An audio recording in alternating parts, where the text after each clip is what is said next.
Olá, sou a professora Estela, professora de Educação Física, e para nossa aula do sexto ano, hoje nós vamos falar um pouquinho sobre os esportes de aventura, né? Então a gente vai saber mais ou menos o que são os esportes de aventura, quais são as nomenclaturas utilizadas, quais são os esportes que são contemplados por essa classificação, né? E a gente vai falar um pouquinho de alguns esportes de aventura, e a gente vai falar primeiro das suas origens, de onde surgiu. Vamos lá, vamos começar a aula. Esportes radicais.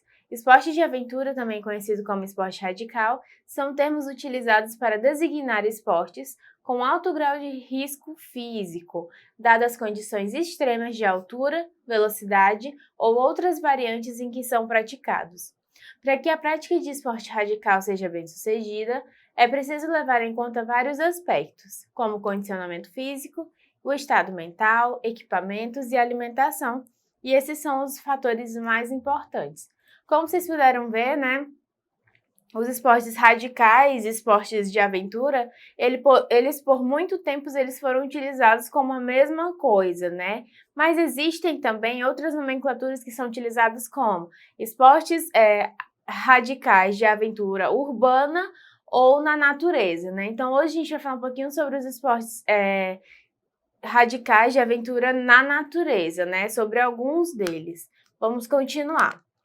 A definição de esporte de aventura surgiu no final dos anos 80 e no início dos anos 90. Foi quando foi usado para designar esportes de adultos, como skydiving, surf, alpinismo, montanismo, paraquedismo, hang gliding, bungee jump, trekking e mountain bike, que antes eram esportes praticados por um pequeno grupo de pessoas.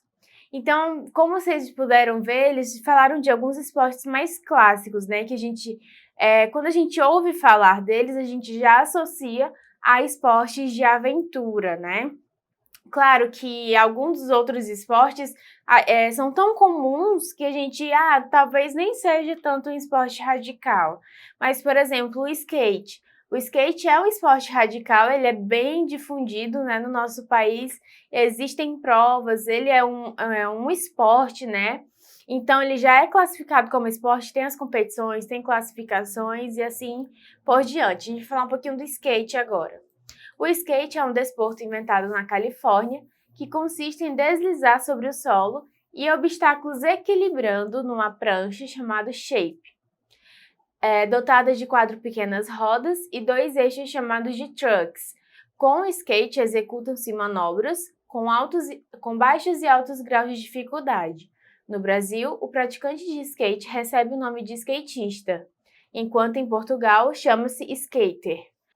O skate é considerado esporte radical, dado seu aspecto criativo, cuja sua proficiência é verificada pelo grau de dificuldade dos movimentos executados, né? O skate é, sem dúvida, um dos esportes radicais mais conhecidos atualmente. Sua popularidade vem dos grandes ídolos do esporte e da grande cobertura da imprensa. O skate deixou de ser apenas um esporte e hoje é um estilo de vida. Os principais skatistas, além de viverem do esporte, ditam moda. O esporte movimenta milhões de dólares todos os anos e sua indústria é uma das mais prósperas indústrias do esporte do mundo. Então, como vocês podem ver, né, aquela modalidade que antigamente era utilizada só como hobby por alguns pequenos grupos, hoje já é conhecido mundialmente, né? Já mobilizam várias indústrias, né? Não somente do esporte, como da moda, e arrecada muito dinheiro, né? Então, ela faz também a economia aumentar, né? Circular mais o dinheiro dentro desse esporte. E a gente vai falar de um outro esporte muito conhecido também, radical, e ele é muito antigo. E a gente vai falar um pouquinho sobre o paraquedismo, né? O que é o paraquedismo? O paraquedismo é praticado por desportistas que saltam de aeronaves, ou lugares fixos, fazendo uso de um paraquedas, né, para diminuir sua velocidade de queda, sendo possível realizar saltos de grandes altitudes sem sofrer danos corporais. O paraquedismo não é tão perigoso quanto se parece, e há menos de uma fatalidade por 150 mil saltos, né? Então, como vocês puderam ver, a gente imagina assim, que o paraquedismo, por você estar em uma grande altitude, né? Você pular de um avião, depender de um paraquedas para poder chegar ao chão ileso, a gente pensa que é muito perigoso. Realmente, né? Se for uma pessoa que for fazer sem conhecimento nenhum, sem um profissional adequado para te auxiliar, é realmente muito perigoso. Mas como esporte, como modalidade, existem as regrinhas que devem ser seguidas e que vão diminuir esse risco, né? Então, como vocês puderam ver, é menos de uma fatalidade para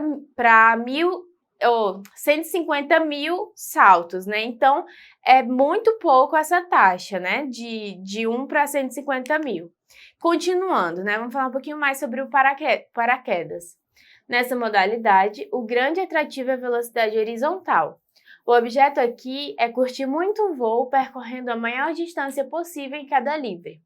Para que isso seja possível, os saltos são praticados com macacões próprios para possibilitar esse deslocamento. Possuem asas que se inflam com o vento entre os braços e o tronco entre as pernas.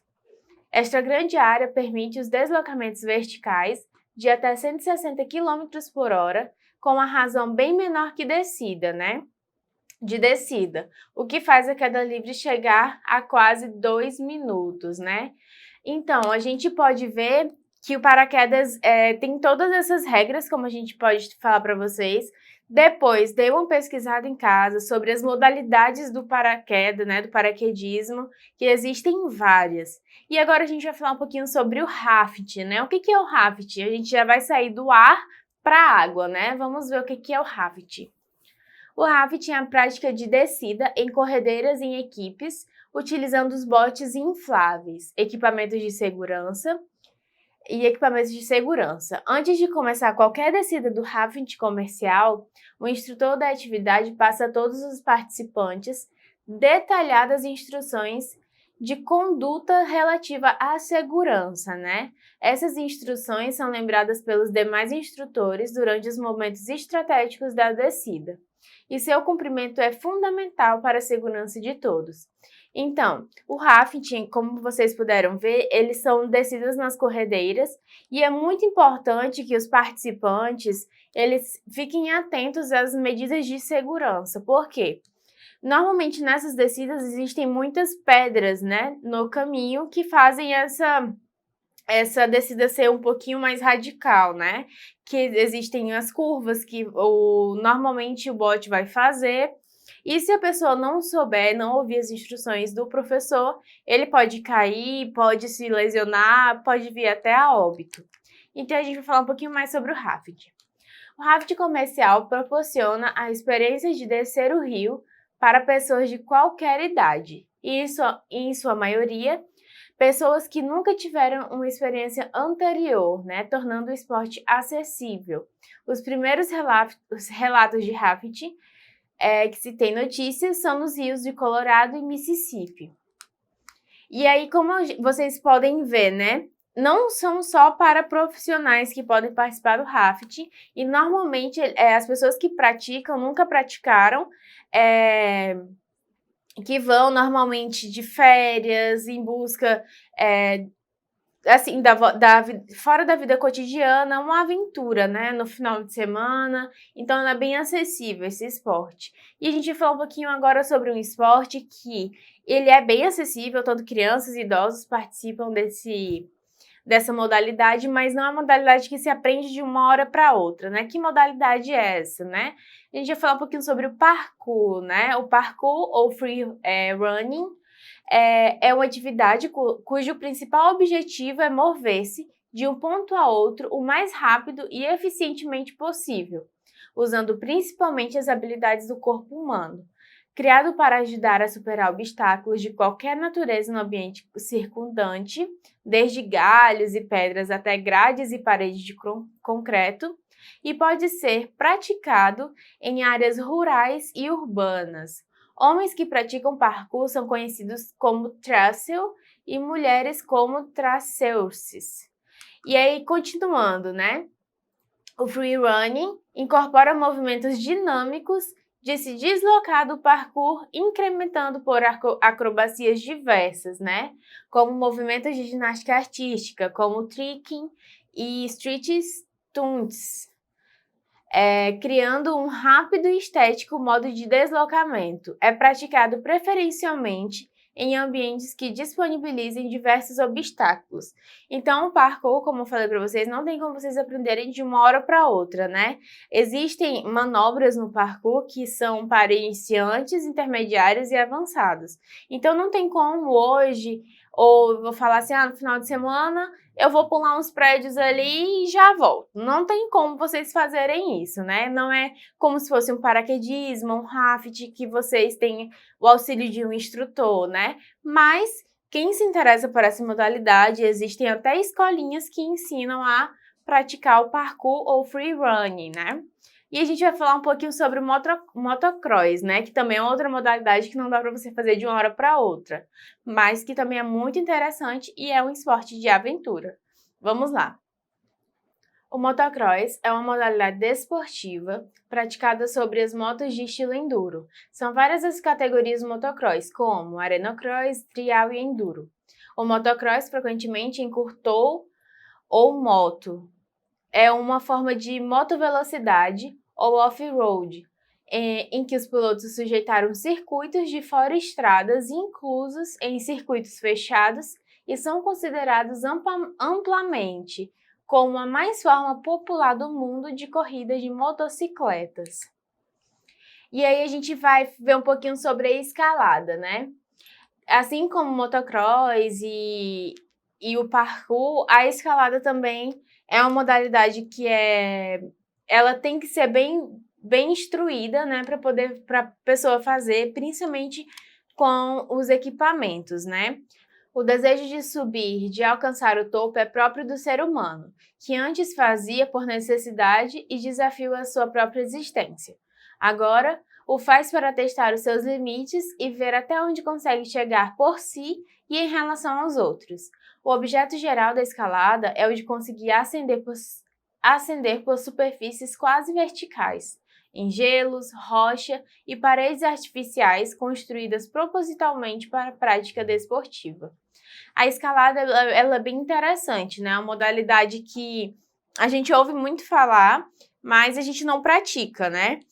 Quando ela é praticada, normalmente tem aquelas paredes que tem tipo umas agarrazinhas que são justamente feitas para esse tipo de modalidade, né? Para vocês escalarem, é bem interessante. Tem todo o equipamento de segurança e tudo mais. E aí, que se a pessoa se interessar por essa modalidade, ela pode ir evoluindo para que um dia ela chegue a escalar rochas, gelos, pedras e assim por diante.